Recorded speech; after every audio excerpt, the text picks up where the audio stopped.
live in 5. Oh, forgot to do my due diligence. Live stream. All right.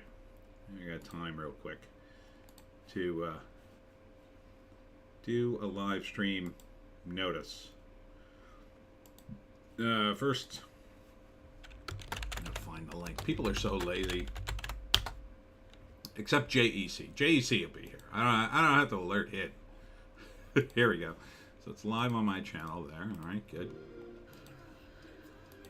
Don't want that commercial. No thanks.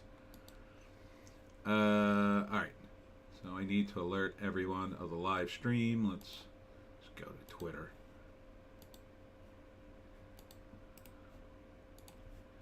Oh man, wrong thing. Wrong thing.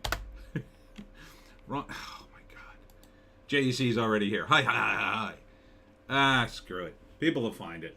I was gonna send the link out, but I'm too far behind. Now someone's here. Joan. I screwed it up.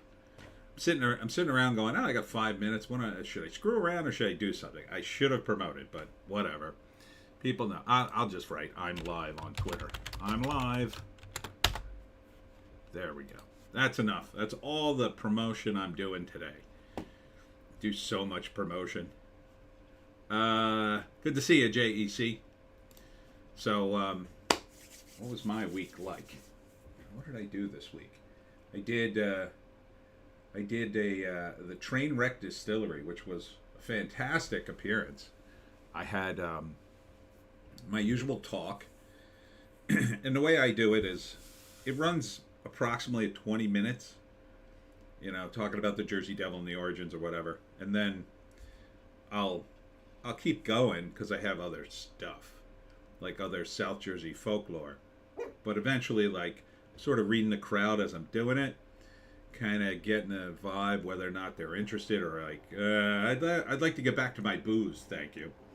But these guys were totally into it, totally. And then I even had a Q&A afterwards, which I like to do, but a lot of times they're just, people are shy or they don't have any real questions, so they like make one up.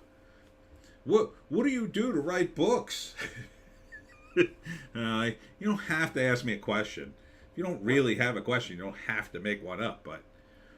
But these guys actually all had questions, which was exciting for me anyway.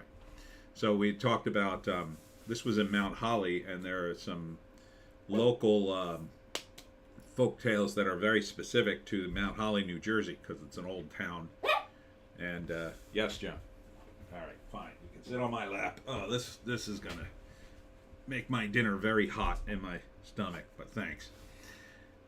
So there's the Witch's Well, where they threw down a witch in the well in Mount Holly.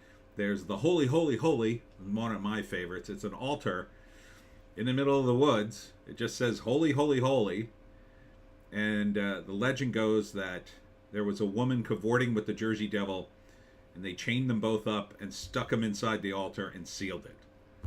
And you can never open the altar because then the Jersey Devil will get out. And presumably this woman, who was presumably a witch.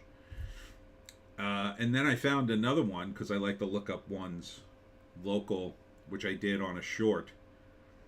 This roofer was in Mount Holly, and it was the store he was repairing was haunted. So that was fun. And so I got to talk about all about that, and then there were a couple of cool questions, and people asked me about Ong's Hat.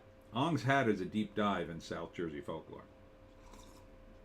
But we're not here to talk about that or the Pineys. We're here to talk about movies. And today's theme is religious movies. Bleach Demon is here. Cavorting will do that, yes. Excuse me. Cavorting will do that. Welcome, Bleach Demon. So, today the theme is religious movies, and so I dug up some lists we could take a look at.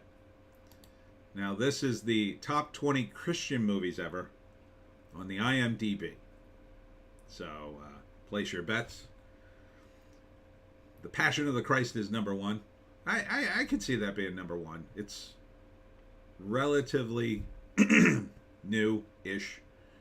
You know, it's in color, not Technicolor or black and white, and it was a pretty big hit.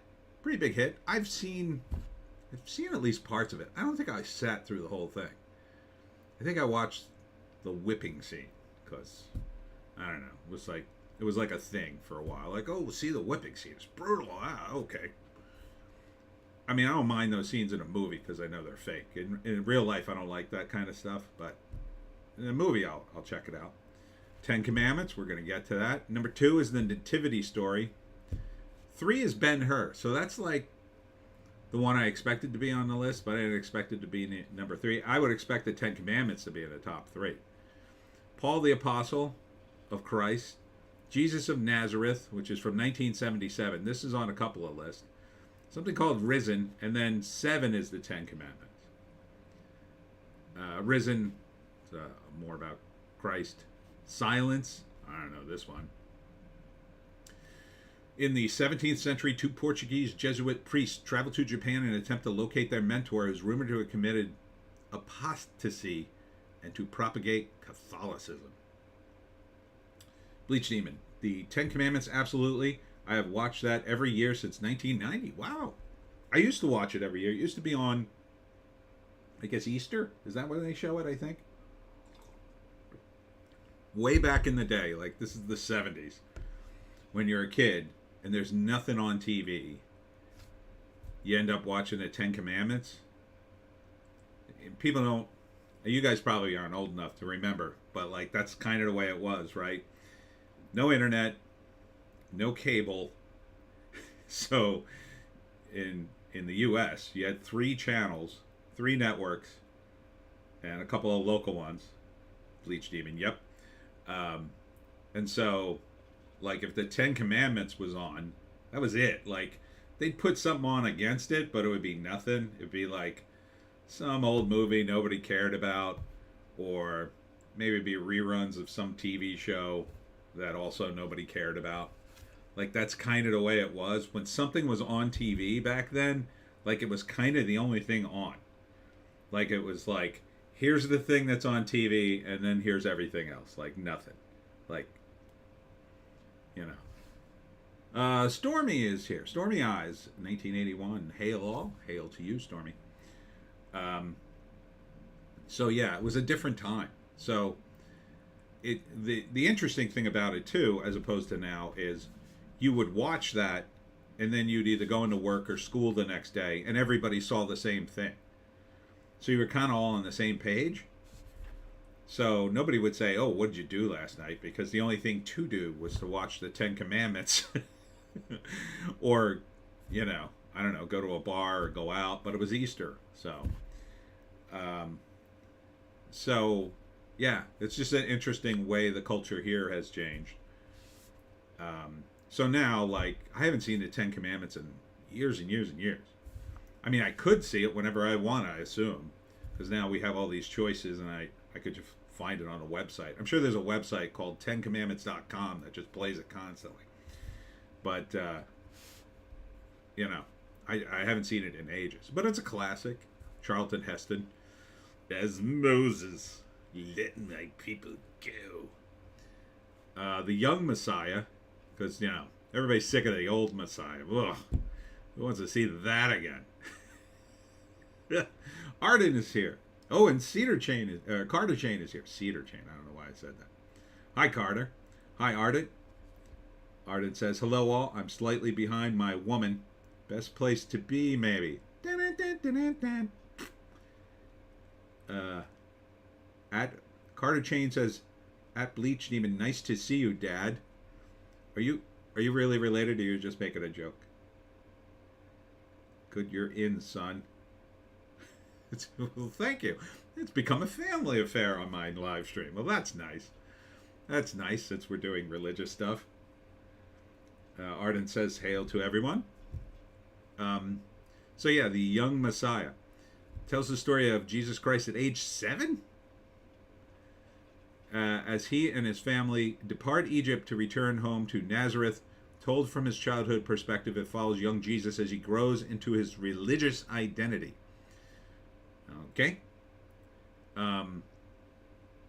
there were other stories of the Bible, I think, if I'm remembering correctly, that had young Jesus in various stages of his life. Oh, Arden says hi, Joan. She's in my lap. Here she is. She's into being a lap dog these days because, I don't know, it got colder or something. But there are these forgotten books of the Bible. It's like literally young Jesus adventures. And he does things as Jesus, I guess. So I guess this is based maybe on that or just some made up stuff. The Mission. 18th century Spanish Jesuits try to protect a remote South American tribe in danger of falling under the rule of pro-slavery Portugal. Now that sounds like a movie, as opposed to just something from the Bible, you know what I mean? I mean, look, some of the Bible stories are pretty epic, but like this sounds like, oh, we made a movie and it's Christian. Artie and Yul Brynner as the Pharaoh. Yeah, he was very good at that. I always think of him and Charlton Heston when I think of that movie. Faustina, the Apostle of Divine Mercy. It's a life of a saint, son of God. Therese, the story of Saint Therese of Lisieux. The Visual Bible, Acts. That doesn't really sound like a movie, but okay. The Messenger, the story of Joan of Arc, okay. That's pretty epic. Carol, a man who became Pope, about Pope John Paul II. He had kind of an interesting life. I read a comic book about it. He got struck by lightning. Yeah, he got hit by a car. Like all these things, he almost died a bunch of times. God's Not Dead. Miracles from Heaven. Ardent. Kingdom of Heaven is my favorite religious movie. Is that? Did I say that one? I don't think that was on here. Miracles from Heaven. The Shack. And I'm Not Ashamed. That's the top 20 Christian ones. I'm Not Ashamed. This one is weird. It's a true story of Rachel Joy Scott, the first student killed in Columbian High School shooting on April 20th, 1999. Just kind of a curveball there. I mean, I guess she was super Christian, but I don't know. Just seems weird. Seems like Kingdom Heaven should be on here, but Miracles from Heaven's on here. So then I went over to the Cinemaholic. This is the 25 best Christian movies ever made, and this is kind of a different list. Now, the 25, they start with Noah, which I remember the trailer for this movie. Arnett, The Shack was pretty good book. Never seen the film. Oh. This was Russell Crowe and Jennifer Connelly Carter. I remember my mom dragging me to God's Not Dead as a child. I will never watch that horrible movie again. Yeah. I don't know why it's in the top 20. It's like Hollywood. I don't know. They don't have a good read on that. But like Noah, I saw the trailer for this movie. It looked like an action-packed version of like the story of Noah's Ark. And it just looked way too action-packed. It had like the music was too intense. Everything about it was like insanely intense. Noah, of all movies, LOL, says Bleach Demon. Yeah, right? I just thought, this is a movie? This doesn't seem like a biblical movie to me. About Noah? Like, you figured Noah's about like, everybody calls him crazy and he builds the ark. Not like everybody like attacks him and he has to fend people off while he cuts down the trees and builds the ark. Like, that's the way it came off in the trailer, if I'm remembering correctly. And then, like the flood is coming, and he's running to the ark. Like, we don't need... It's like Roland Emmerich produced the damn thing. Or directed it, I should say. Arted. Didn't the story behind God's Not Dead turn out to be... What? Didn't the story behind God's Not Dead turn out to be... I don't know what you're asking. Noah and the Rock Monsters. Was that a thing? I don't know. It's just way too action-packed. Risen. Okay, that was on the other list. I haven't seen this. It's about Pontius Pilate, I guess. Yeah, after a while, you just got to focus on something different, right? Let's get it a new angle. Risen. Maybe should have called it Pontius! Exclamation point. The Jesus film, 1979. It's kind of on the nose. This is weird. The Soul Surfer, 2011, with Randy Quaid? Seriously? I mean, he was pretty long in the tooth to even be a surfer at that point. But I guess he was like a super Christian surfer or something in this movie. Probably based on a real guy. Nope, based on Bethany Hamilton, a professional surfer. Oh, it was her on the left. I just assumed it was him. She lost her hand owing to a shark attack, but returned to the sport stronger than ever. Okay, I guess. It's pretty inspirational, I guess. To save a life, I've never heard of this. Wise Blood. Now that looks like Ewan McGregor, like a very young Ewan McGregor, but that couldn't possibly be him. I don't even think he was born then. But it kind of looks like him. It's based on a novel. John Huston's Wise Blood. I've never heard of this movie. Carter, my all-time favorite religious film will forever be The Life of Brian. It's pretty darn good. I do enjoy me some Life of Brian. Here's The Passion of the Christ. Chariots of Fire. Now that's a good movie, but I wouldn't consider this religious, right? This is more historic, and then there's some religion in it, but it doesn't feel like it's. I wouldn't call it a religious movie. It's like a weird take, right? It's like, I don't know. If you're doing like a crusade movie, would you call that a religious movie? I don't think you would. I think you'd call it like, well, it's a medieval movie. You'd assume there's religion in it. I think that's a bit of a stretch, but at least they're putting good movies on the list. The Miracle Maker. I guess this was a claymation thing. 2000. I don't remember that. Silence, that was on the other list. The Ultimate Gift, that sounds religious. 2006. The Mission, also on the other list. And is that De Niro? Is that De Niro in this movie? Looks like De Niro. Is that him? Is he in this thing? Hold on. Let me see. Who the hell was in this movie?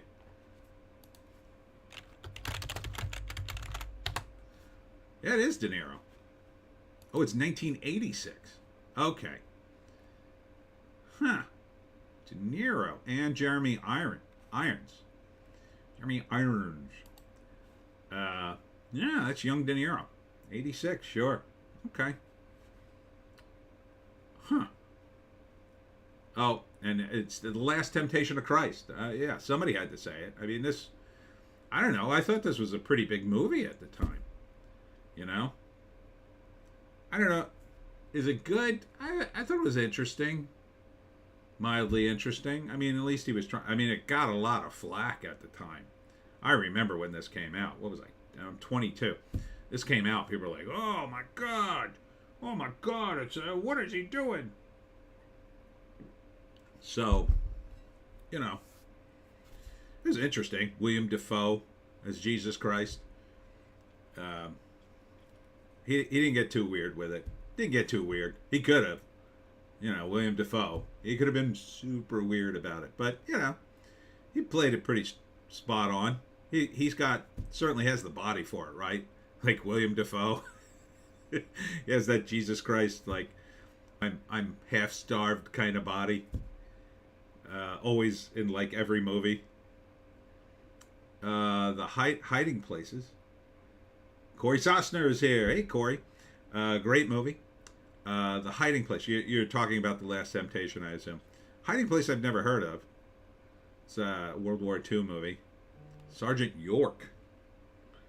Again, it doesn't feel like a religious movie. JC. I don't think The Last Temptation was a big movie. Just got a lot of hate when it came out. Oh, excuse me. Last Temptation is kind of a miss. Yeah, I wasn't like, I can't even tell you half the scenes in it, but I kind of liked it just because it was like a guy like Scorsese doing a religious movie. you know, just to mix things up, at least at the time. Ardent, Dogma is not on this list. Nor do I think it should be. But Corey, his last temptation was not to be Christ. Right. He gets married, I think, right? But Sergeant York, it doesn't sound like a religious movie. Bleach Demon, I can kind of see religious elements in Sergeant York, but not really a religious movie at its core. Yeah, it's like weird to put certain stuff on the list. It's like they're just trying to pick good movies for the list. I don't know what this movie is. Al Hazard de Batalar, 1966. Oh, it's a French film. Well, that's why. I don't know that. Corey says, who cares? Defoe in anything is great. That's true. Ardent, laughing. Corey, to Mary Magdalene. Right. Here's the Ten Commandments, of course. The Night of the Hunter. Now, this one was just like, what? Isn't this about a serial killer? Yeah, it is. It's like, this is not a religious movie in my view. This is just takes place at a time period where people are still religious. That's about it. I mean, Night of the Hunter. What a weird choice for a religious movie. Or this is Christian movies, but still. I mean, come on. It's a weird one to put on the list. Black Narcissus. That's 1947, but it looks like it's in color. Wait a minute. Night of the Hunter in 55 wasn't in color, but Black Narcissus appears to be. Bleach Demon, what the hell? Ardent.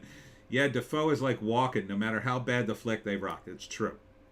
It's true. Have they been in a movie together? That would be a team up.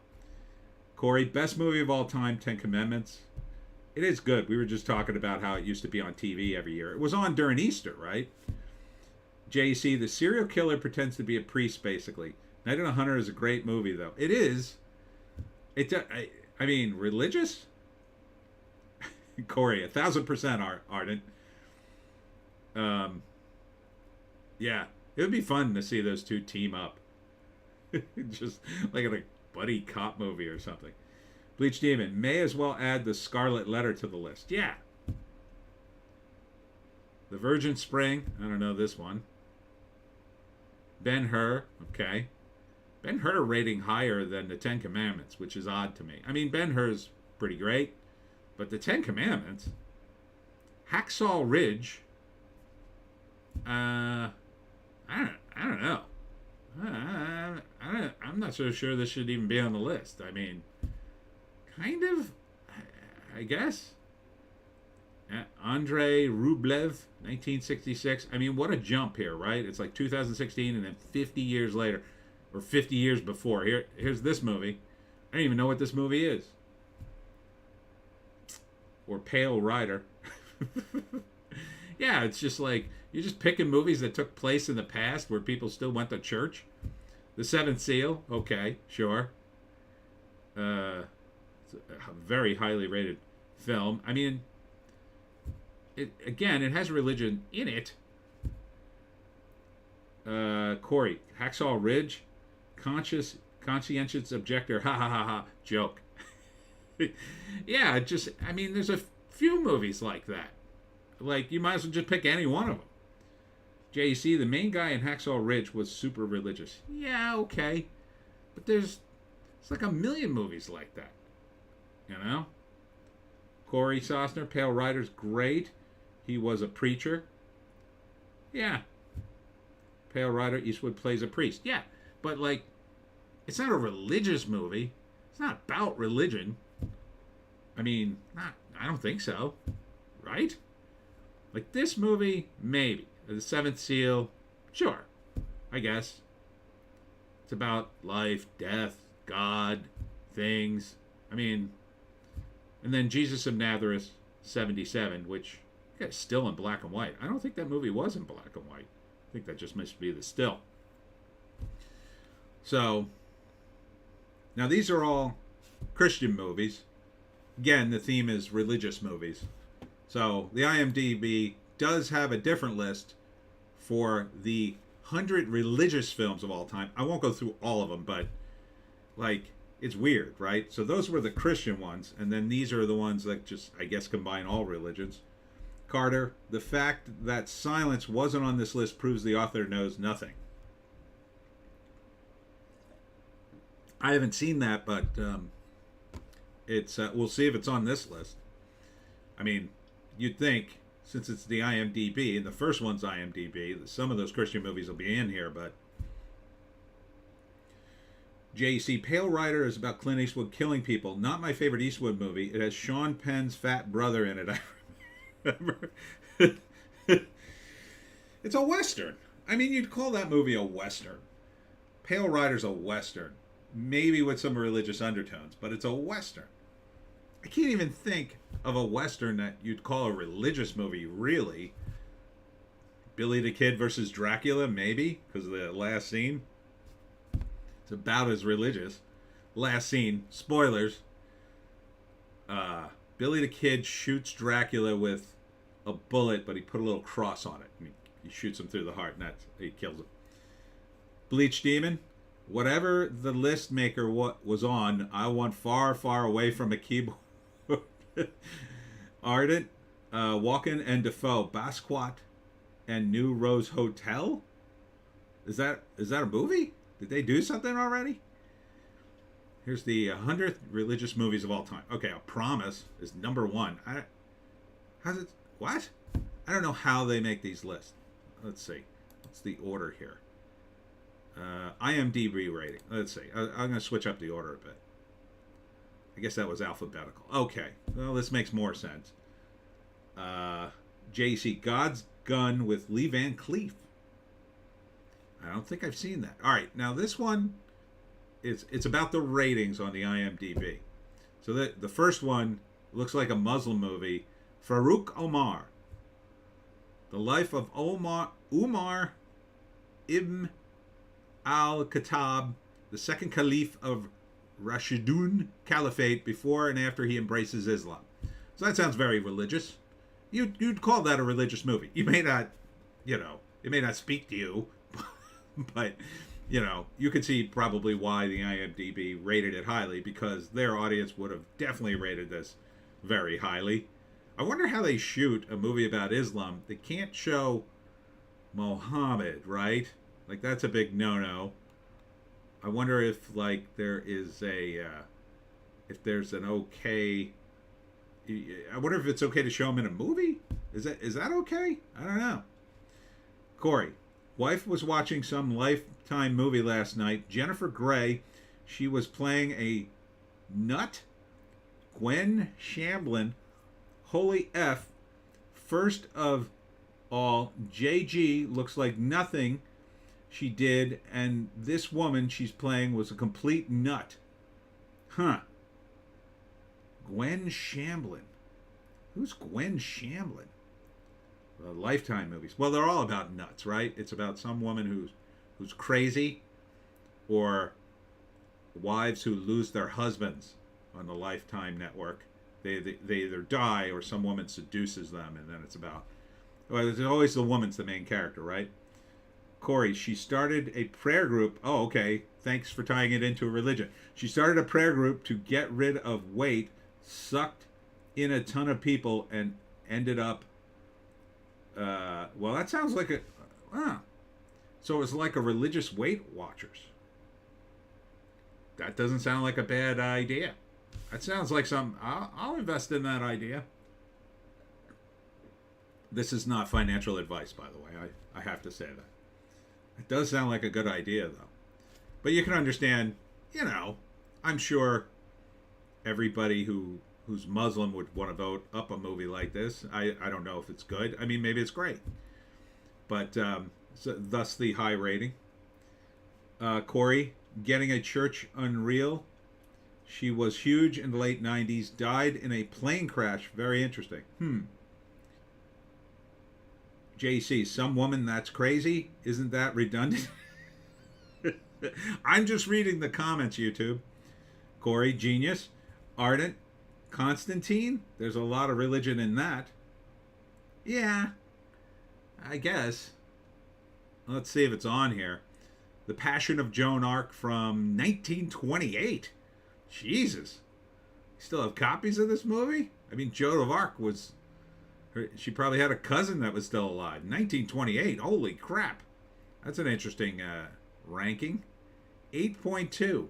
All the octogenarians came along and voted this movie up, I guess.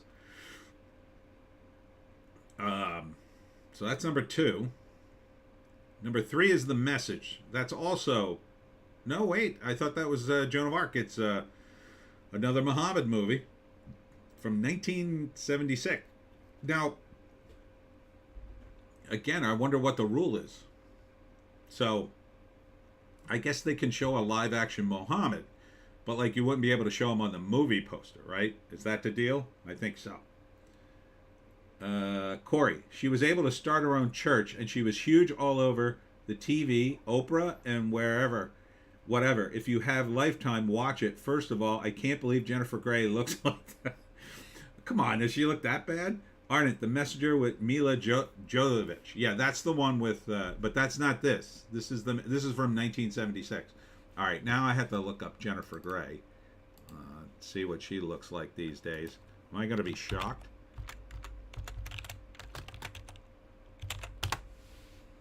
Okay, images. Well, I don't know. I mean, she's older. I mean, she doesn't look. She looks different, that's for sure. She's definitely had some work, I would say. I don't think she looks horrible. I mean, this isn't Melanie Griffith level of horrible, but she definitely looks different. I mean, she doesn't look anything like Jennifer Grey of the past. Now, this looks like an airbrush picture right here. Let's see what she looked like in the movie. Jennifer Grey as Gwen Shamblin. What a name. Gwen Shamblin. Oh, okay. Now I see what you're saying. See, this is... That's her on the left? And I guess this is the real one? Yeah, so she looks wild in this. Bleach Demon. Anthony Quinn is Muhammad. Does he dance like Zorba in the Greek at the end? Wait a minute. What? I didn't even notice the... Yeah, it is Anthony Quinn. Anthony Quinn is Muhammad? That's crazy. That is nuts. Corey, you wouldn't recognize her. Yeah. She's 62, fixed her nose. Yeah, I wouldn't recognize her. I wouldn't have figured that was Jennifer Grey. Bleach Demon, I wouldn't kick her bank account out of my bed. Oh my God, Anthony Quinn plays Muhammad. That's crazy. I mean, I guess Anthony Quinn back in the day was playing, any ethnic type back then, right? There were actors, they would play the ethnic guy. So, and then finally 10 Commandments at number 4. So 10 Commandments. This is where I think 10 Commandments belongs, right? Top 3 or 4. Probably a top 1 for me, I guess, for religious movies. Yeah, I'd put that at the top for me. I haven't seen these other 3. Maybe they're great. I don't know. Deliver Us from Evil. It's a documentary. Kind of doesn't belong on the list, but okay. Islam, Empire of Faith. Starting to see a pattern here. So we've got three Muslim movies right up top in the top 10. So there's a lot of Muslims out there. I'm surprised there's no. I mean, it's not. Is it the biggest religion in the world? Maybe it is. I don't know. There's more Asian people, and they've got the Shinto religion, and they've got other religions too. Can't think of what they're called now. Corey, Black Robe Canadian film was huge in '91. Don't know that one. Elmer Gantry, 1960. I vaguely remember this movie. A fast-talking traveling salesman with a charming, loquacious manner convinces a sincere evangelist that he can be an effective preacher for her cause. Corey, yes. Yeah, I vaguely remember this movie. Corey, biggest brainwashing in the world. Religion, I assume you mean.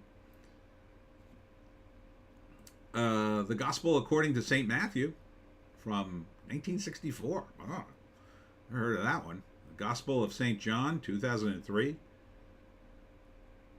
And The Song of Bernadette, 1943. Biography, drama, mystery.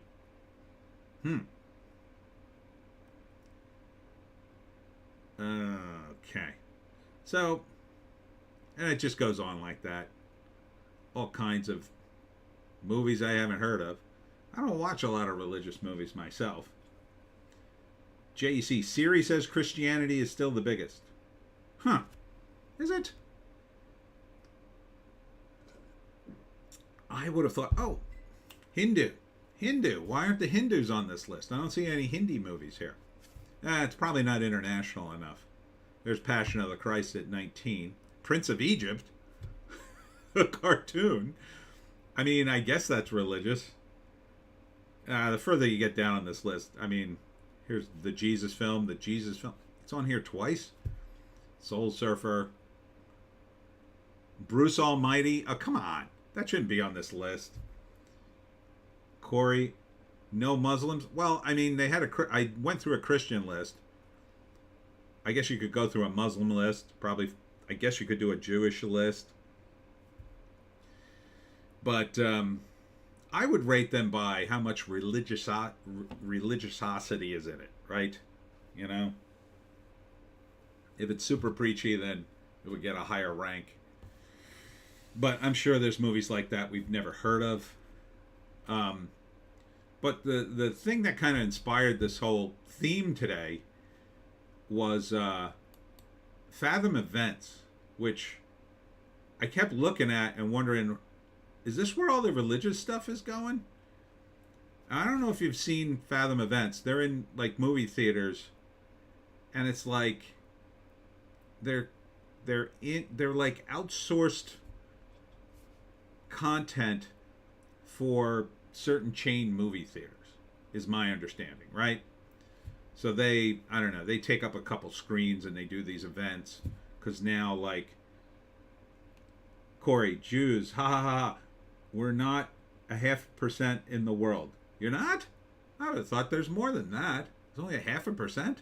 Seems like there's more. No, really? That seems low. I know there's a lot of Hindus. It's Buddhist. Jewish people, Catholics. There's a lot of Protestants, Muslims. You got Shinto. I know there's some more. I can't think of them off the top of my head. But this Fathom event thing kind of fascinated me because I kept seeing it coming up on the numbers. And I'd be like, oh, another religious thing, and it's doing well. So, like, the latest one that's doing well is Kevin Sorbo is doing one of the Left Behind series. He's like the main guy. He's starting to show his age, admittedly. You could see from the movie poster, and I can't think of this actor's name, but he's pretty good. He's kind of based. He's in it too, and so.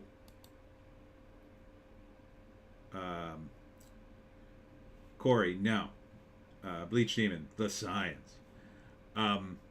So there are all these like extra religious movies that are just popping up in movie theaters.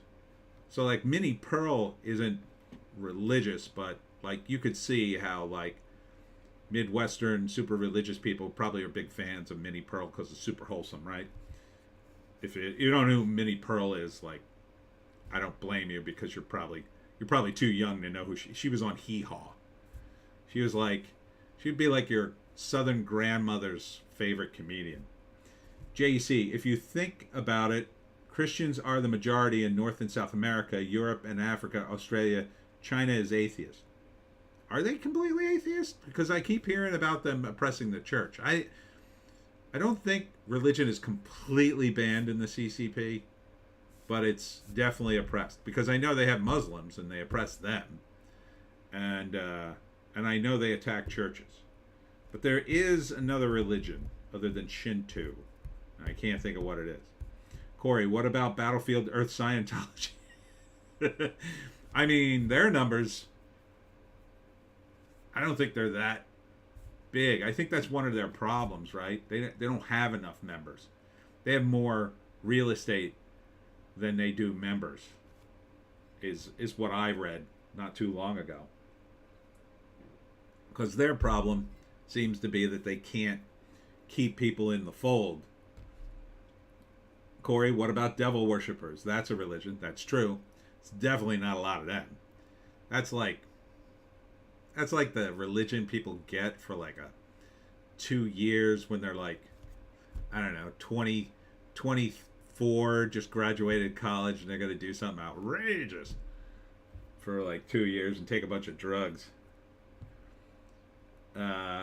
Corey, they're huge. They own tons. I think you mean Scientologists, not the devil guys.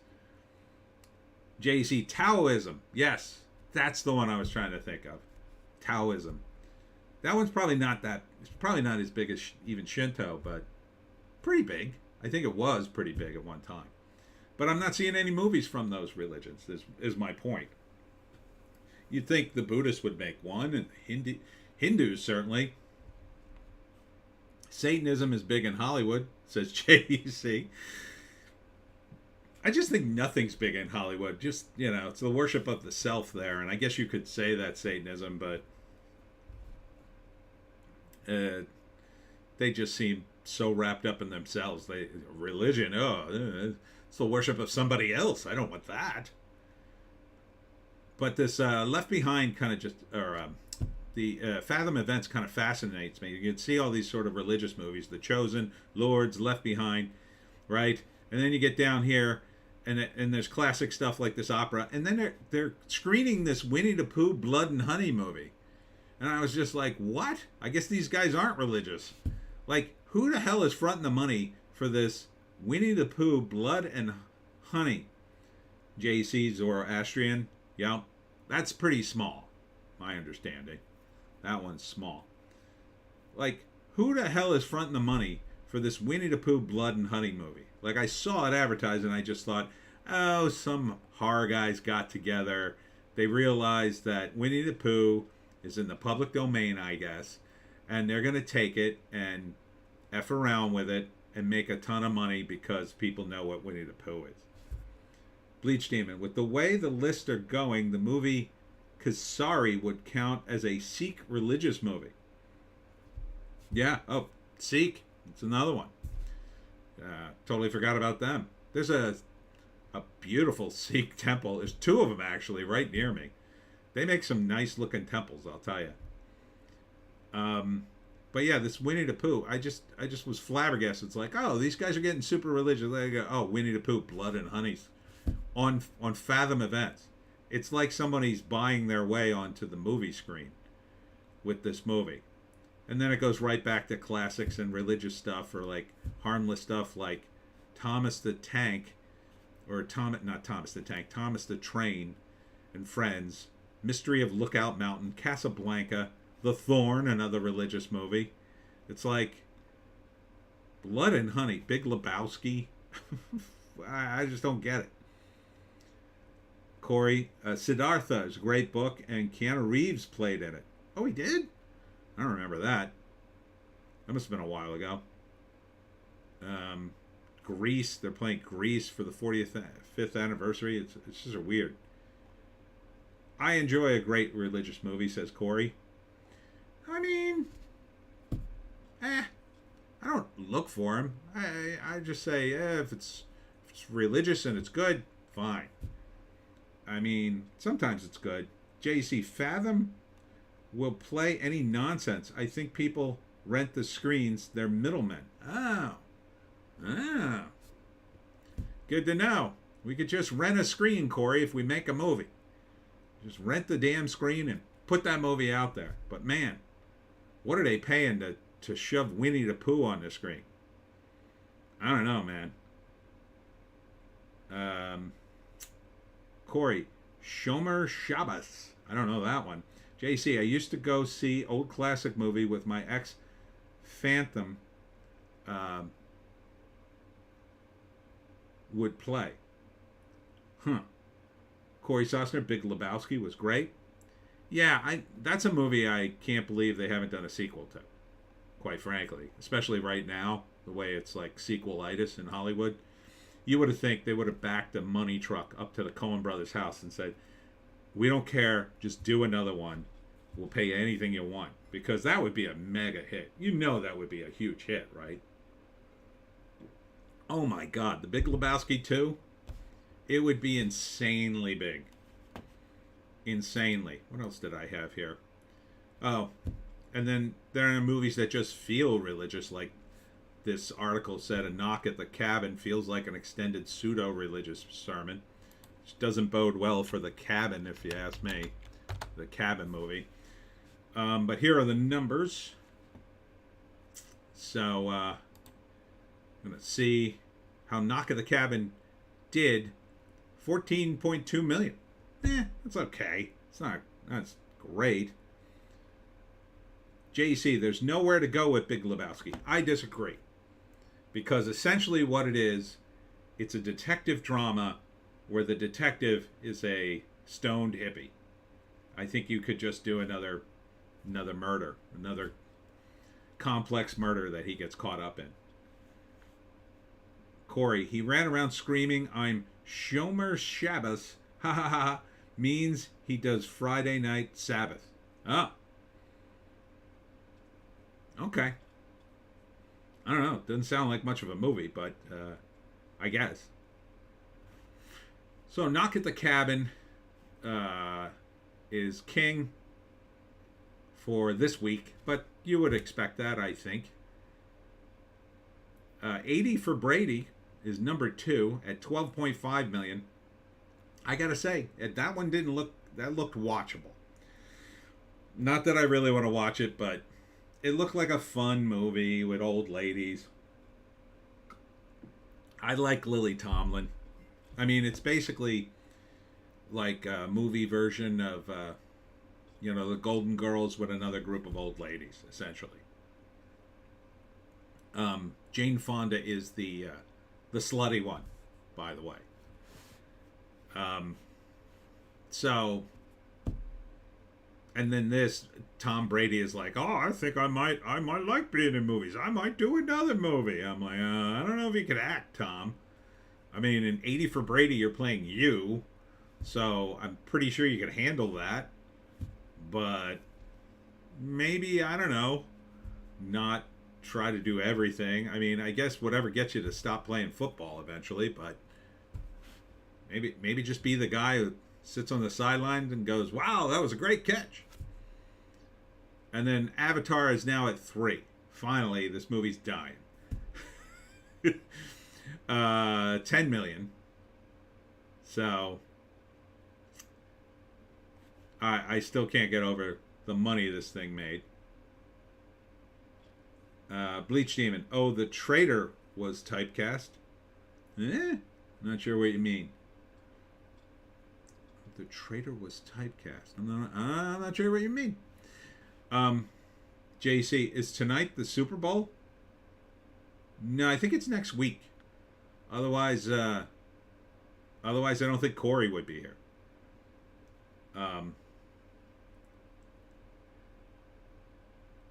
Number 4, Puss in Boots, still doing strong. I mean, this movie had legs.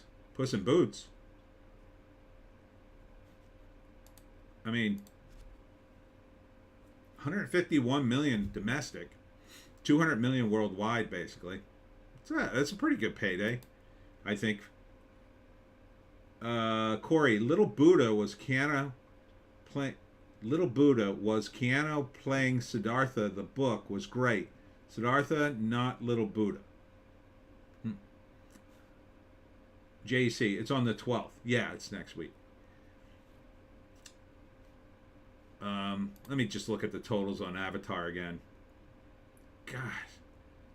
I mean, I guess they must have sat down in the studio and said, we could do $2 billion on this. And we got to tell people that it costs $2 billion so we don't have to pay the taxes on it. That's what I think happened. But I don't think there's any way it costs $2 billion. But then again, I didn't think there'd be any way they could make $2 billion. Oh, sorry. Internationally, though, China saved them. Yep. Bleach Demon, Hanoi J, Fonda. Yep. Corey, my team's out, so I hope the stadium blows up. Hey, I'm not supposed to read that. It's just a comment, YouTube. It's a joke. Hate both teams. I was offered tickets, $16K for the pair. Any takers? You have tickets, or you were offered tickets at $16K? I wouldn't pay that price for anything. Does it come with a hot girl and a hotel room? I mean, even at that price, I'd say no. But yeah, so Avatar, it's huge, but I think it's finally over. Our long national nightmare is over with Avatar. No, I think it's going to run in China for at least another month. So they'll probably make another 100 mil. A Man Called Otto did okay-ish, I guess. 83 million worldwide. I don't know. For a Tom Hanks movie, maybe they didn't spend that much on it, but that seems a little low for him. JC, I'd buy a car if I had $16K. Corey Sosner, someone I know won them and won $16K for the pair. Wow. Well, that is, depending on where the seats are, that price is not too out of line for what they're selling them for. The absolute cheapest, we priced this the other day, it was over my brother's house. The absolute cheapest prices were, I want to say $5,800. I think those were the cheapest prices. And those are Super Bowl seats, like you're all the way up top. Like the furthest you could be away from the field. I don't even know why you would go if you had those seats. Can't see anything way up there. Like all the way at the top of the stadium, $5,800 a seat. And it includes nothing. It includes a seat. So $16K, I gotta think that's a halfway decent seat, especially if he won it in a contest, right? So it's probably somewhere, somewhere in the mid-range, decent seats. Could you sell it for $16K? I think you could sell it for, that's a 2 out of line. Especially this is the last week. I bet he sells them. Maybe not for $16K, but something like, I could see him getting $10K for him. Absolutely. A pair for $16K. Yeah, because that's $8,000 a piece. Sure. Megan, still doing well. 3.8 mil. Missing. Did okay. I think this is a low budget or so. I think this one maybe broke even. 23 million. I don't know. That's a little tight. Surprised it didn't get international distribution. Now here, The Chosen Season 3 finale is at Fathom Events. So I guess they just paid for this. But then how are they making money if they're paying to get on the screen? Not quite understanding how that works. Corey, they are in HOF section, and he passed to all parties, but still $16K. Dude, $16K for a sporting event, you need your head examined, are filthy rich, and money is nothing. Yeah, in which case you'd buy, box seats for, I don't know, $50K. And, or you just call up your friend who owns the stadium and say, I want to go to the Super Bowl. And he'd be like, yeah, okay, dude. No problem. Take your private jet and come over here. So, I guess you can make money by renting out Phantom events and showing your movie. Plane from Lionsgate. I thought this movie would do better, but Yeah, it's not doing well. This is Power Man and Gerard Butler. 35 mil. That movie had to cost more than that, I would think. Infinity Pool. Yeah, this movie didn't look good. This is David Cronenberg's son. Just looks weird. Everything, Everywhere, All at Once. I still kind of want to see this movie. Did pretty decently. 100 mil, 106 mil. Probably didn't cost nearly that much. Jamie Lee Curtis, Michelle Yeoh. The Whale is not doing well. 15 million worldwide. That is not good. I mean, maybe they re-push this when the Oscars drop or win something, but when's the Oscars? That's a big question. Where the hell are the Oscars? The Fablemans, again, I mean, they're just going to keep this in the movies, I guess, until the Oscars. 25 million. There's no way this costs less than 25 million. Black Panther is still in the mix. Here's Left Behind, Rise of the Antichrist. I mean, 3.5 million? That doesn't sound like a lot. You would think, though, a religious movie like this could get distribution in South America, right? They dub it into Spanish and send it down there. I mean, Kevin Sorbo, you know, he's Hercules. People in South America probably saw him as Hercules. Here's the Banshees of Inisherin. I know, I keep wanting this movie to make money, but it just didn't. Oscars are March 12th. Oh my God. They're going to linger. Fablemans and The Whale in the theaters. A bunch of these movies. They're just going to stay in the theaters until March? That seems like a long road ahead. Costner. Sosner. Fablemans were fantastic. A love letter to Spielberg's dad. Oh, they're good? So it's a good movie? All right. I don't know. It doesn't speak to me. I mean, it just seemed indulgent. Something called Full Time from Music Box Films premiered. It's not doing well at all. $2,139 domestic. Oof. What was that? One theater? Yeah, one theater. Okay, that explains it. Corey, talk about nuts. His mom was a full-blown Looney Tune. JC, the exchange rate in South America is literally like 50 to 1 against the USD. Yeah, but they could just raise the price, right? Corey says, watch it. Watch The Fablemans. It's his life story. It's great. I don't know. It doesn't interest me.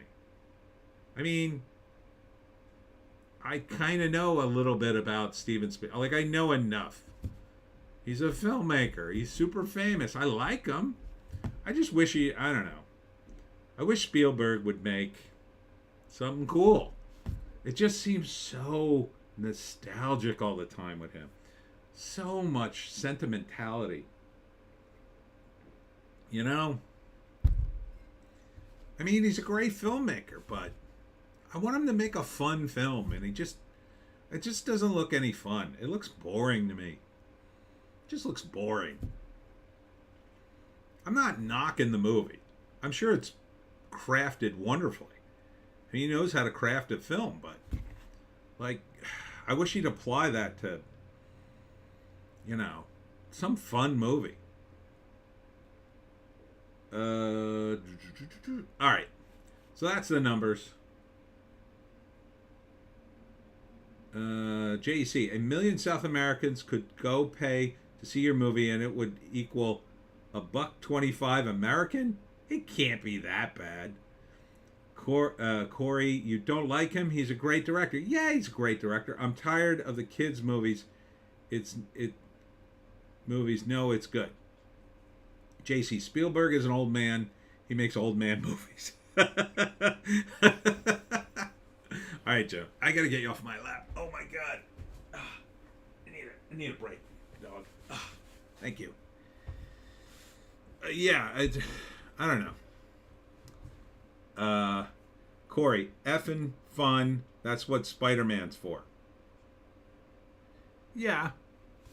I would like to see a Spielberg Spider-Man type movie, though. I don't know. Or something super important. Like Schindler's List. Like that to me, yeah, well, that was him, right? He directed that, right? Or he produced it? No, he directed that, right? I don't remember. Now I have to look it up. Let's just look up Spielberg.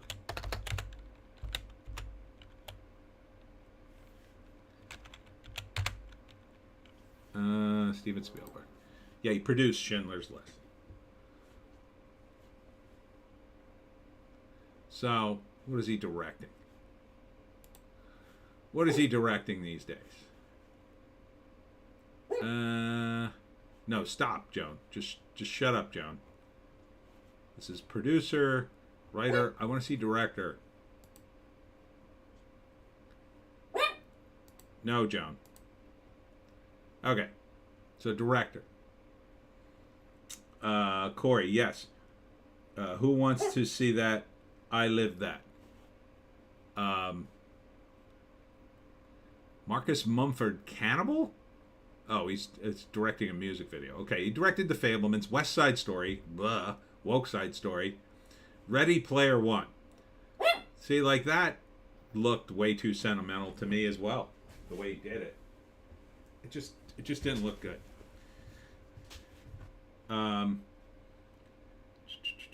Ardent, Scorsese's Doctor Doom movie would be cool. Scorsese's directing Doctor Doom. Too bad he hates on the genre. Yeah, I don't think Doctor Doom would be the one for him to do. What would he do? Daredevil, if he did an MCU movie, because he would be good with the mob stuff. Corey, Jaws, greatest horror movie of all time. JC, I hate IMDb's layout now. Yeah, it's bad. Corey, he's done fun movies. I want to see film. Corey, terrible. JC, Ready Player One was forgettable. Corey, Ready Player One, awful. Yeah. The Post, I forget that one. Oh, that was about, yeah, I don't know. That was about the newspaper.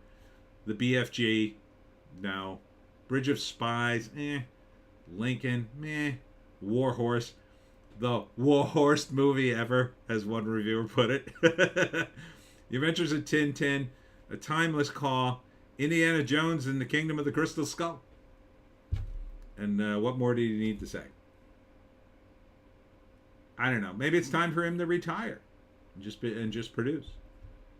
Ardent, Ready Player One was nothing but nostalgia bait. Corey, sick of Scorsese. Ardent, Scorsese mob movie, Punisher. Yeah, I could see that too. Scorsese would make a good shadow movie, maybe. I could see that. Anything with mob guys would be cool.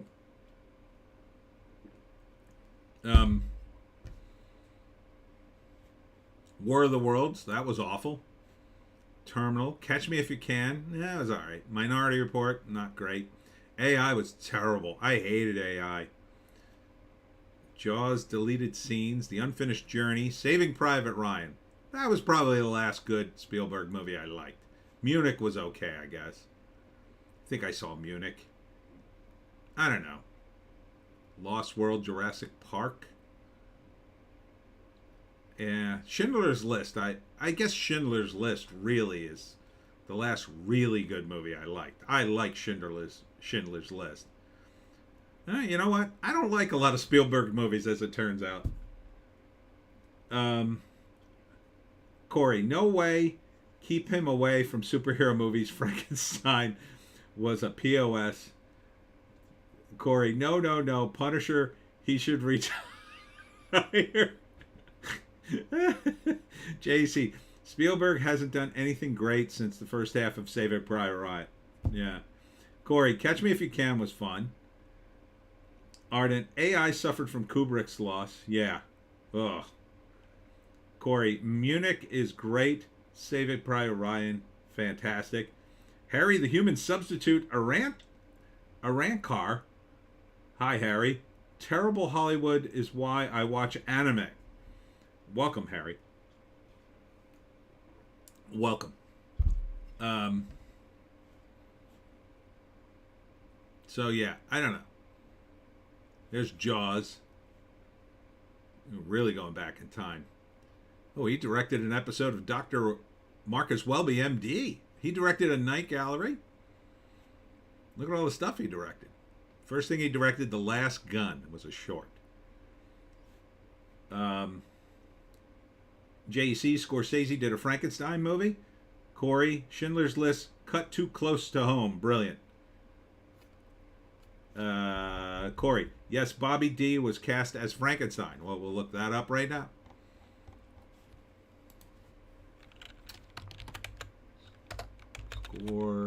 Martin Scorsese came right up. Okay, there we go. All right, what year was that? Okay.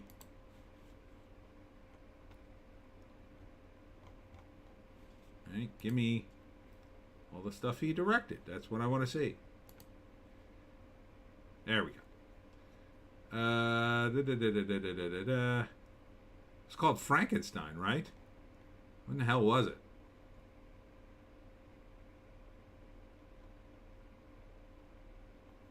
All right.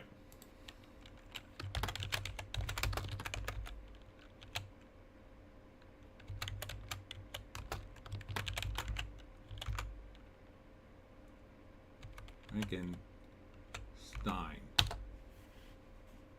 It's got to be on here somewhere. Look again.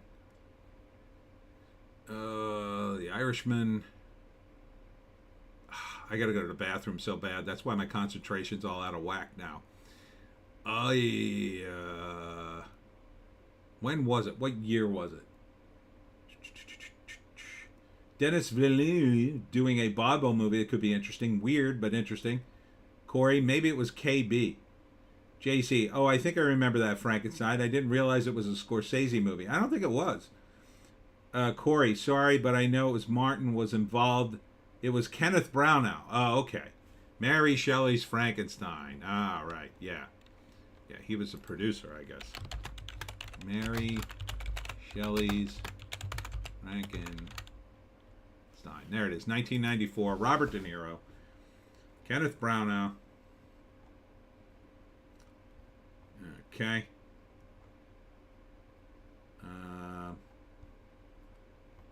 Got the whole thing here. Jeez, yeah, you're right. The layout on this, I'm totally lost. Used to be so much easier. Where the frig is the all cast and crew? God, what the hell else do you want to see? Directed by Kenneth Branagh. It was directed by. And it doesn't even give you the full thing here. All right, and then produced by... No, I'm not seeing Martin Scorsese on that. Maybe he wasn't involved. Did he make a cameo, maybe? I don't think so. And you're killing me, dog. You're just killing me. Kenneth Branagh directed the movie you're thinking about, JEC says. Corey, yes, you're right. Harry, the Human Substitute Anarchar. Apologize for my weird YouTube name. I made this years ago. Actually, before I met Francesca. Specifically, yes, the same guy I've spoken on Facebook. I'm a bit late tonight. That's okay. Welcome. Corey, Fromage. JC, Kenneth Branagh directed and played Victor Frankenstein. Yes, I can see that. All right, Joan, you have to go back to the seat. I'm sorry. Oh, you're roasting me. You're roasting me. Just try to chill out. Oh, it's so much better. Whew, and Tom Hulce was in it, too. Tom Hulce from Animal House. My favorite movie. There's a movie. That's what Spielberg should make. He should make an Animal House. He should make a rip-roaring college movie where everybody's trying to get some. That's what I think he should make.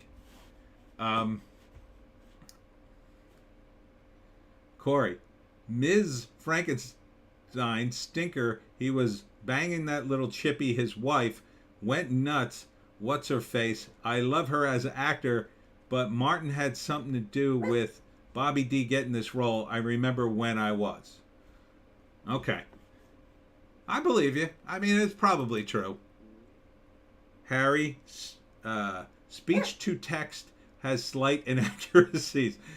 Corey, living in the city, a lot of talk about Marty getting him that role. Joan, I can't put you on my lap anymore, okay? All right, here, look. I'll put you over here. All right? You could be right here. All right? There you go. All right, go to sleep. Go to sleep. Now I can't get my drink. All right, we're going to check the trades. JC, Kenneth Branagh directed Thor. That's where I heard his name before. Yes. Yeah, and that's a good movie. Why they didn't bring him back to direct more in Thor, it's a mystery to me. So Charles Kimbrough from Murphy Brown is dead at 86. He was 86? Yeah, I guess that show was a while ago. Corey, Emma Thompson, that's his ex-wife, KB, destroyed her. Destroyed her in what way, Corey? Oh, man. Our songwriter to Everything, Everywhere editor. Meet Variety's 2023 Artisan Award honorees. Okay, Joan, now your breath stinks. I got you up here, though. At least you're quiet. It's like, it's one thing. If it's not one thing, it's another. Yeah, nothing really going on at Variety here. Other than Grammy winners, but no one cares about that. Am I right? Over at Hollywood Reporter, Grammy winners. Who cares? Ardent, Oliver Platt was the best part of Murphy Brown. Oh, I skipped one. Corey, that was a great movie, and he directed Much Ado About Nothing, fantastic, and he did Henry V. Yes. And he also did Hamlet, I believe. Didn't he direct the Hamlet movie? I know he was in it. That Hamlet movie, I'll tell you, that moved. Oh, man, did that move. Let me see. Let's click on him. I think he directed that, too.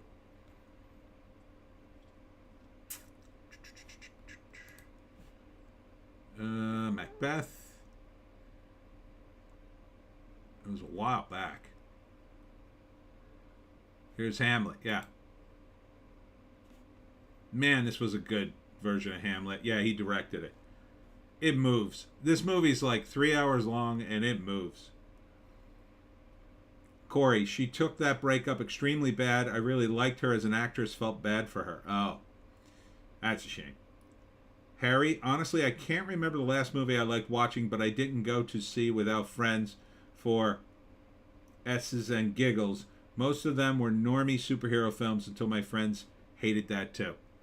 Well, can't go wrong with the classics, Harry. I highly recommend Hamlet. And I'm not like a super hardcore Shakespeare guy, but that movie was really good.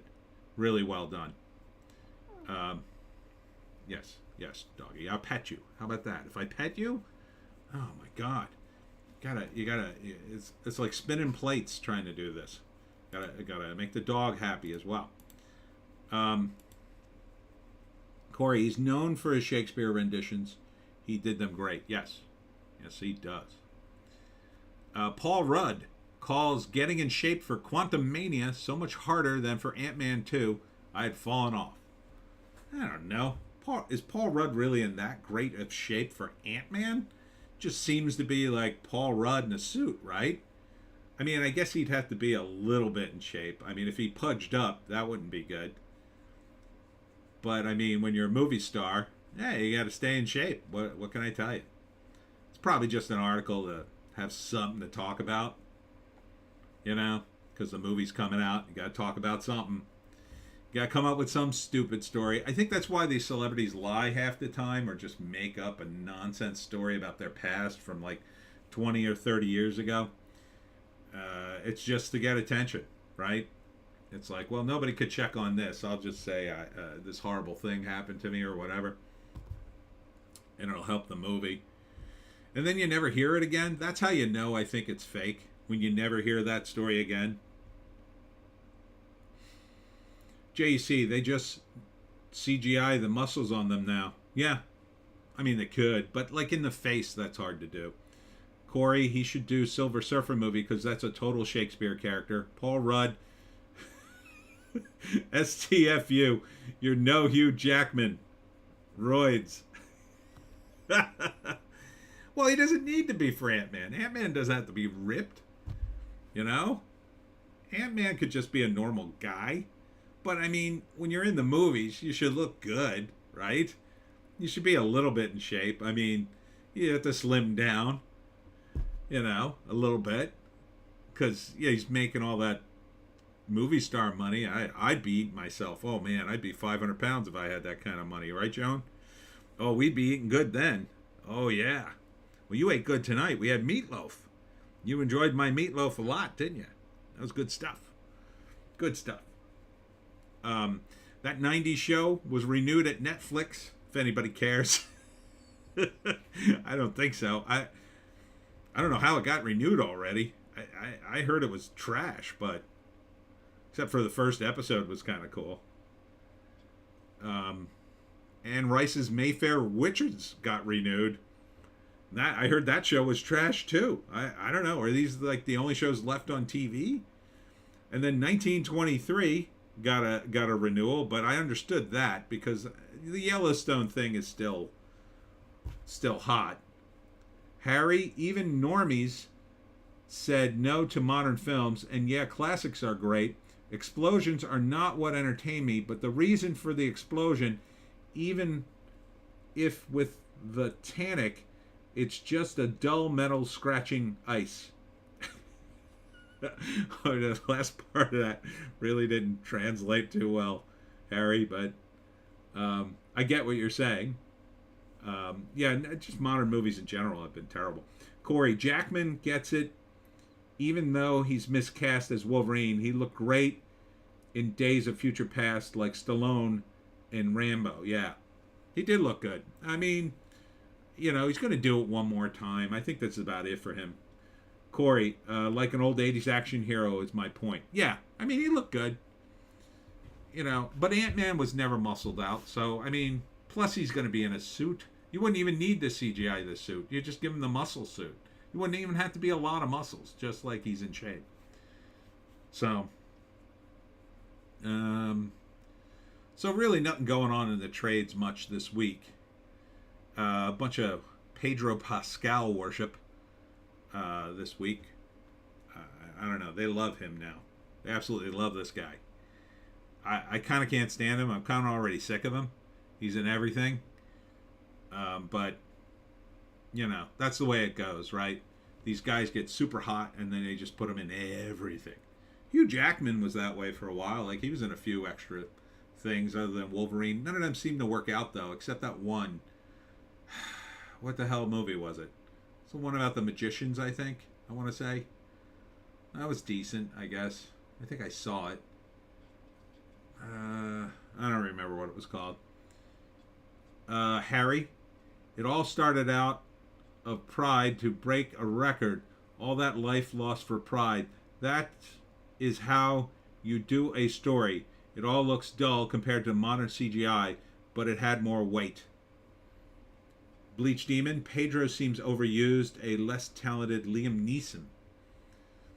I wouldn't even put him in that class, really. I mean, he was good as Oberon. But was that him, or was that the source material? I think it was the source material looking back on it. Him being insufferably woke definitely doesn't help. It just doesn't help. I don't want to see him successful. I just see him and I go, oh, I want this show to fail. Corey, look, Wolverine is a small little dude in the comics, but this actor completely owns the part. Love his passion. I've overlooked him being too tall for the character, but he owns it.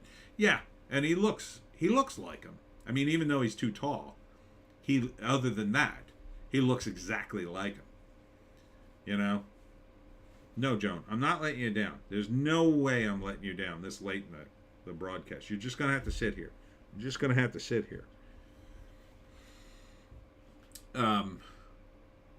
But finally we get to Deadline.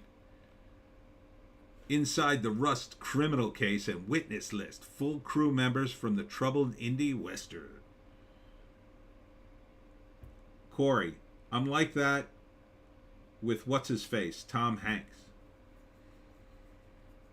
I don't know. The thing about Tom Hanks, he's always Tom Hanks. I like Tom Hanks. I like when he's in funny movies. And then he got serious, and now I'm like, meh, I could take or leave him. Right, doggy? I would rather have them be in funny movies. I don't know. I like funny movies. What can I say? There's too many serious movies. Or rather, there's too many movies. They take themselves too seriously. Like, if you have a drama, that should be a serious movie, right? It's a drama. There's an important thing happening. Someone's dying. Someone's lost love, whatever. That's a drama. But when it's a horror movie, it can be too serious. When it's a dramedy, too serious. When it's, I don't know, a ridiculous movie about vampires, it shouldn't be too serious. There's got to be a little give. And I think that's what's missing from a lot of modern Hollywood. It's all too damn serious. You know? Everything is just like ultra important. Joan, you little maniac. Here. All right, I'm putting the bed over there. Just sit here. Just sit here. Corey, garbage. Carter, Big was a perfect Tom Hanks movie. That was pretty good. It was pretty good. It didn't, and Big, I guess, is a good example of a movie that didn't get too serious, even though it kind of had a serious message at the end. You know, it had its fun. It had a moment of seriousness, but it wasn't overwhelmed with it. Corey, Road to Perdition was good. Can't stand him anymore. It's just, yeah, a lot of it's just, you know, I don't know. I guess these guys are greedy. They don't say no to any project, and I guess if I was in their position, I'd be the same way, because I'd be like, well, I want to make more money so I can buy another island and another wife and maintain my fabulous lifestyle, and my ego certainly would want to be in another movie, but you know, there's something to be said for a guy like Tom Hanks if he just makes a cameo in something. You know what I mean? Like, how hard would that be if he just showed up in a movie in a supporting role for 5 minutes and then disappeared? You'd be like, oh, cool, that was Tom Hanks. You know? Corey, Big yeah, he was good in that, and in Splash and Bachelor Party. Oh, I love Bachelor Party. We gotta order hookers and tanks and fire trucks. That movie's nuts. It's so much fun. Splash, that's another good movie with, like, it's a good balance of seriousness and fun. There's some fun stuff there. John Candy's in that movie, I think, right? Isn't John Candy in that? I want to say John Candy. And then, you know, it's ridiculous that she could turn into a mermaid and all that. But in the end, it's kind of fun. There's a couple of serious moments. And then if they remade Splash today, it would be the most serious movie ever. It would be way too self-important. Way too self-important. They'd make this gigantic announcement, and they'd talk about the cast. They'd just talk and talk and talk me out of the movie. Harry, no humility. That's why it's too serious. That's a good insight, Harry. I'm too perfect attitude, so it cannot make fun of itself or hurt its own ego without attacking the viewer. That's an interesting insight, Harry. I like that. Yeah, it's like too self-important. You know, it's what happened to The Sopranos and The X-Files. This is what I've said before. You know, The Sopranos was this great mob show, and it had a sense of humor about it. And in fact, it was marketed initially as a comedy, kind of a light comedy. And the first season's so great. It's got this great balance, and it goes back and forth from some comedic moments to some serious moments. By the end of it, it's so damn serious. Like, ridiculous. And don't get me started about the Many Saints of Newark. Jesus, what an overblown, overproduced movie. It's insanely overproduced. You know, it's so important. Everything in it. And it just wasn't. It just wasn't. Corey, he was horrible in Happy Days. Remember that episode? Held a grudge against the Fonz. Tom Hanks? Was in Happy Days? I don't remember Tom Hanks in Happy Days. He held a grudge against the Fonz? Is he that old? All right, now I have to look up Tom Hanks.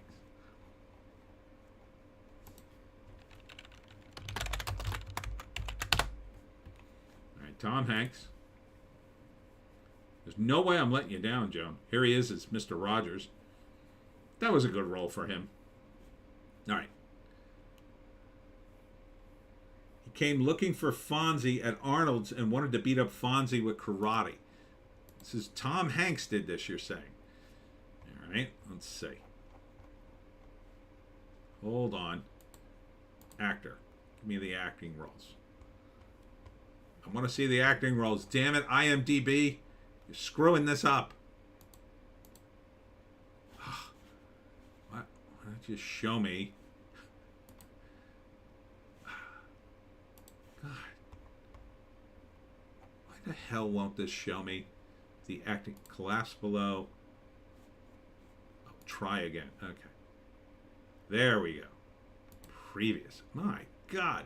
What a nightmare IMDb is now. All right. So I'm scrolling way down here. Happy Days. Yeah, here he is. Dr. Dwayne Twitchell.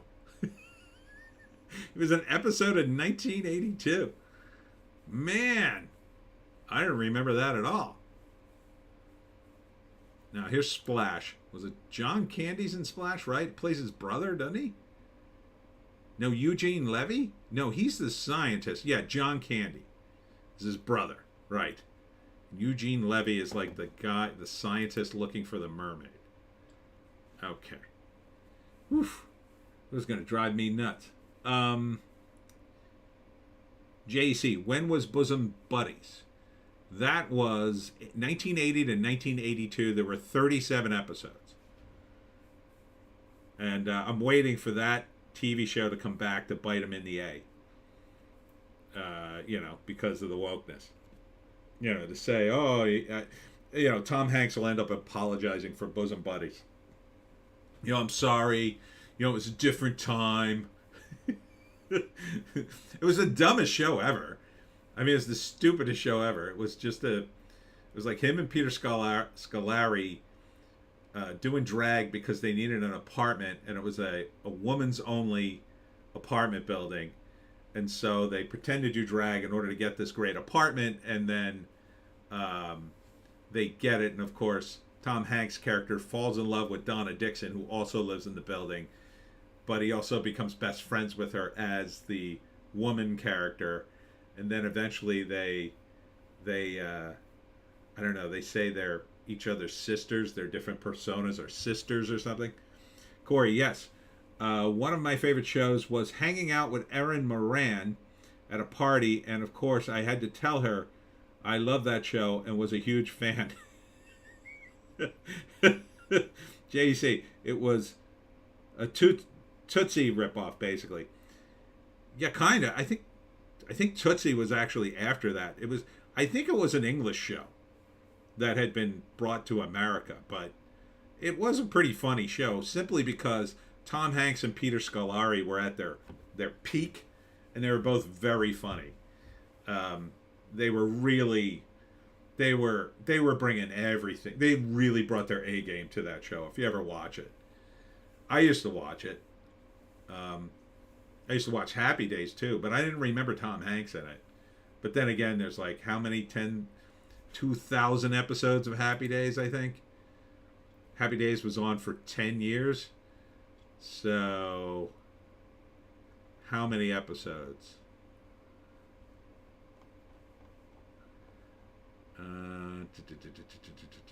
255 for 10 years. So, yeah, about 26 episodes a year back in the day.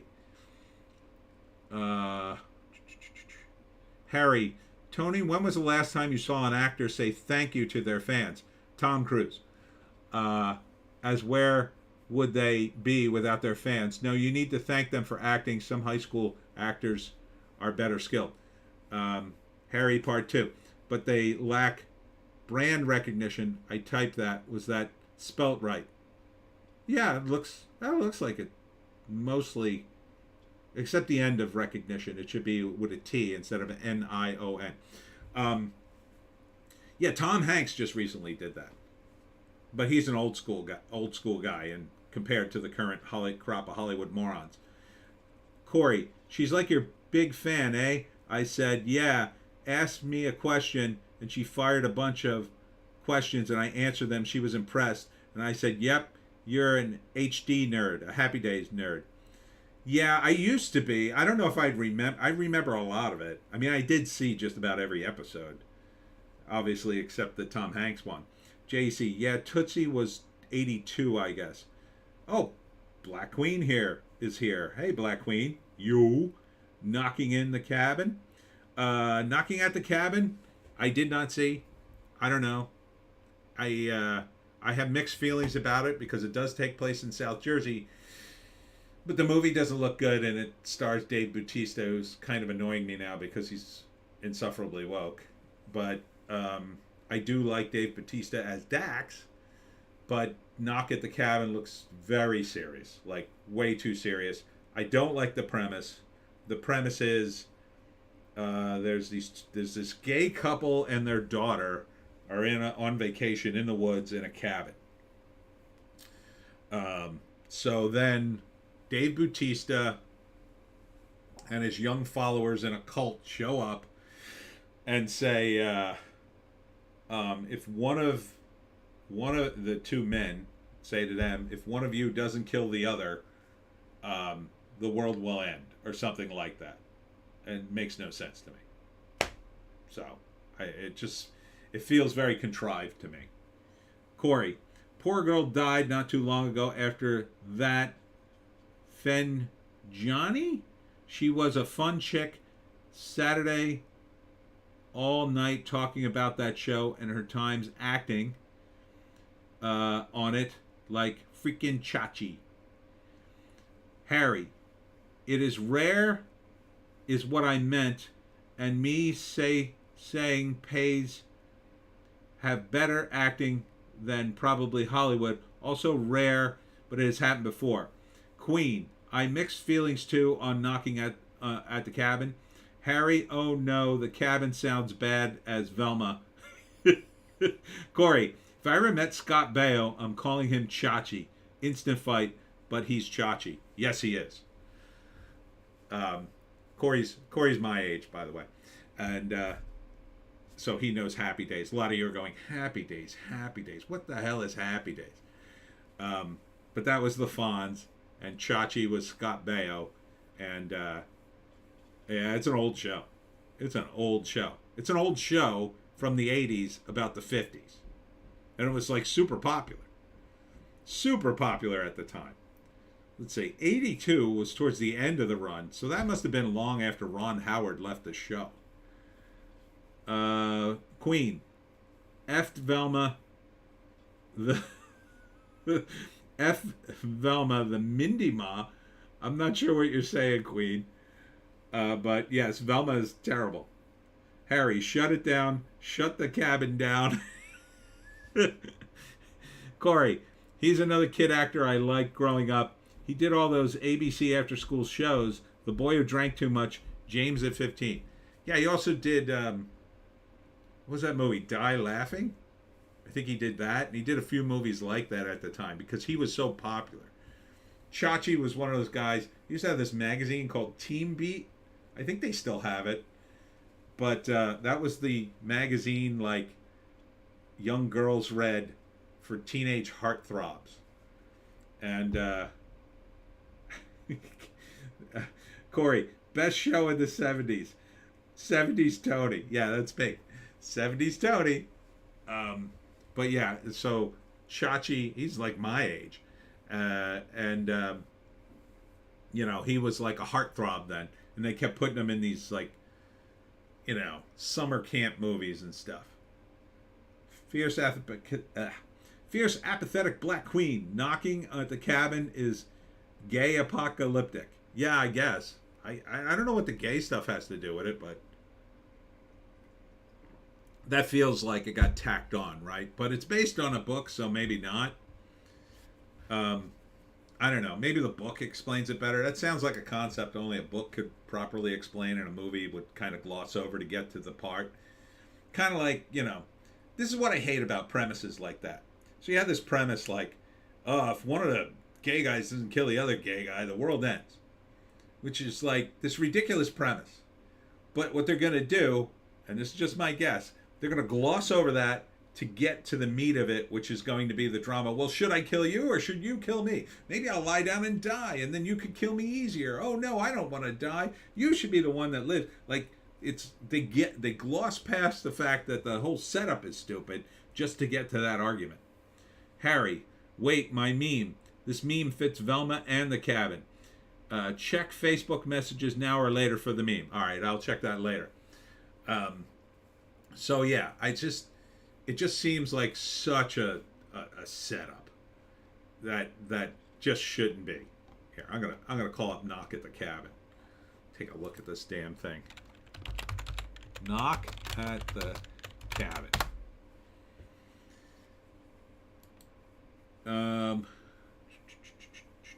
Queen, apocalyptic parody of two gay dads over one adopted kid. Corey, he was king of the 70s and early 80s. He dated every hot actress back in the day and banged them out. You said Happy Days was shot in the 80s. No, it was the 70s. Well, it was 74 to 84, so. But yeah, more 70s, I guess. So here's Knock at the Cabin. And so you got Dave Bautista, who's the kind of the lead bad guy, I guess. You got Ron Weasley. Rupert Grint is in it. And there's one other guy I knew in this mix. No, I guess that was it. I thought there was somebody else I recognized from this stupid movie. No, I guess that's it. And then it's Night Shyamalan, who I played basketball with one time. Corey, now here's some more useless information. Happy Days was a spin-off on Love American Style show. I told you I'm a Happy Days nerd. That's true. That's true. And then Cindy Williams, who was also on the show, was later spun off into the show Laverne and Shirley, which starred her and Penny Marshall, who directed A League of Their Own. And so Cindy Williams just died. She was in her 70s.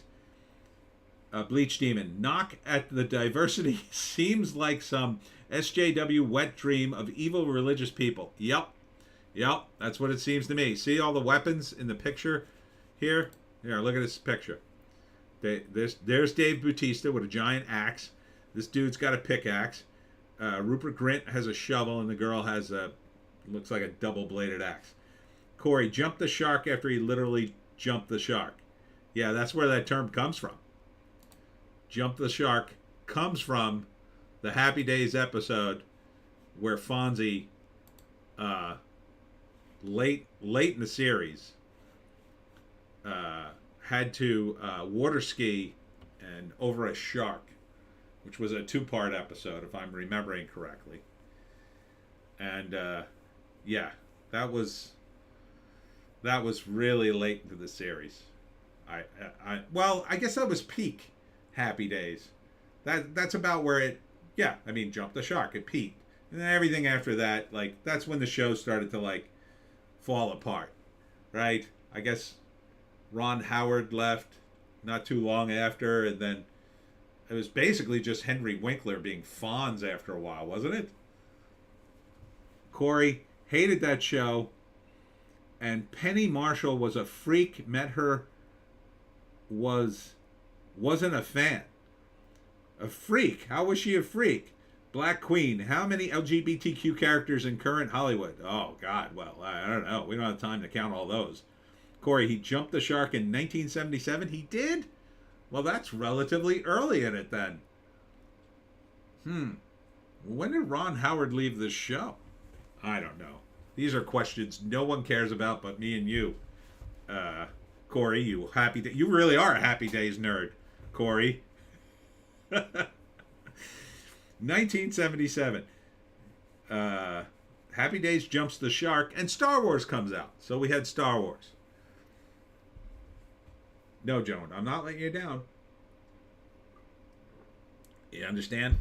I don't care if you pee on me. I'm not letting you down until this is over. You understand? You can stay up here until it's over. Corey, number in 77 and then in the 80s blew once Roger arrived. It was brutal. That was one of the later characters, Roger. I don't remember Roger. Was that his brother? And then there was the older brother they had in the early episodes that they just kind of forgot about. I forget his name. You probably know it, you nerd. You a Happy Days nerd. I forget his name, but he lived upstairs and you almost never saw him, and then later, like, they just stopped talking about him. Corey, I had my booth next to her and she didn't like first round. Oh, okay. All right. Well, Corey was at a comic book show and he had his booth next to. You had your booth next to Penny Marshall? That's crazy. I didn't think Penny Marshall would go to a comic book show. She seemed a little too highbrow for that. Corey, I'm like, okay, Laverne, pipe down. No one cares about A League of Their Own. I don't know. The first movie's okay. Tom Hanks. See how we've come full circle now? That movie starred Tom Hanks as the coach. There's no crying at baseball. Corey Sosner, Chuck. I don't remember that. You mean the TV show Chuck, or that was his name, Chuck? But, all right. I think I'm going to wrap it because we're way off topic for religious movies. So for those of you who came in late, you could wind it back and see the list we went through. So final comments. We're going to wind down. Joan is just getting too antsy now. Joan, we're almost done. I swear, babe. I swear I'm going to let you down. We'll go outside. You can see the grass. You can pee on the grass. You can do whatever you want, okay? All right? All right. Harry. Oh, wait. Corey. Loved Chuck. He was Lana Lane's boyfriend in Superman 77. Okay. Harry. I am not letting you down even if you pee on me. He is a man of focus and commitment and sheer will. Yes, I am. Yes, I am. Right, Joan? Joan knows. Joan knows with her gay scarf. Yes, so my final thoughts on religious movies. Meh. 10 Commandments. That's about all I have used for religious movies. I mean, they're fine.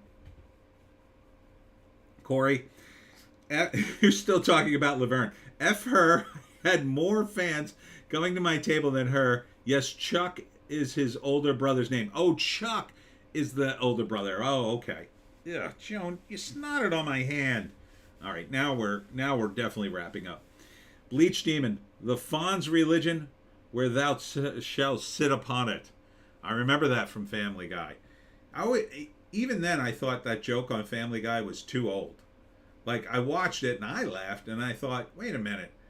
At the time, I was like in my 40s and I thought, who the hell else is going to laugh at this? Like, that seems like the wrong audience for that joke. But I guess the reruns are out there. Although I haven't seen a rerun of Happy Days in ages, but I don't watch TV anymore.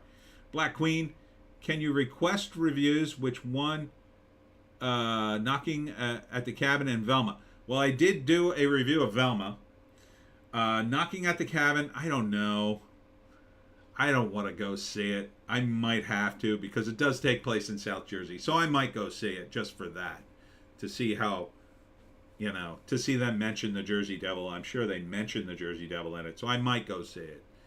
I really don't want to pay for it. So maybe I'll figure out a way I could, I don't know, trip and walk into the theater. I'll think about that. Or maybe I'll wait till it comes on a streaming. I'm not sure who produced it. Ardent. Hey! Corey, I was thrown in special ed because I thought I was Spike, Fonzie's nephew. I had a Fonz t-shirt when I was a kid. It just had a picture of Henry Winkler, and he's going, hey!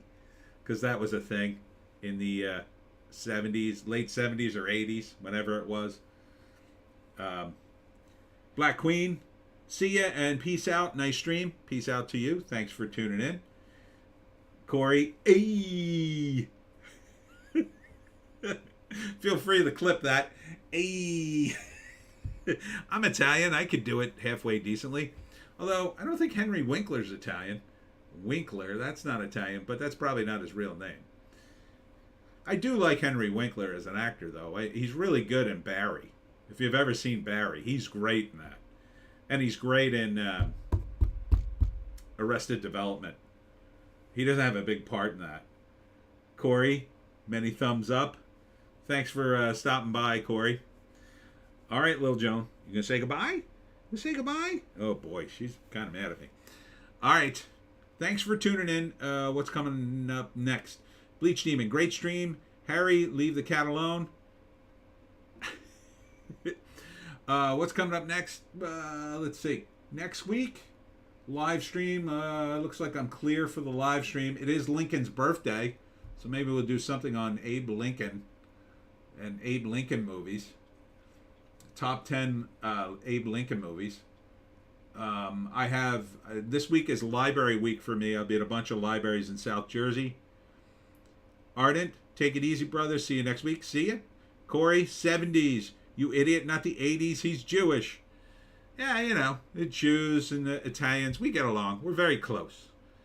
Very close. We like food. We have loud relatives. It's a very gray line there. That's why our mafias got along so well. So next week, Sunday at 7. Thanks to everyone who tuned in. Thank you, Joan, for being relatively good and not peeing on me. I'm Tony D. This is Little Joan, and we'll see you in the next one. Bleach Demon, oy vey.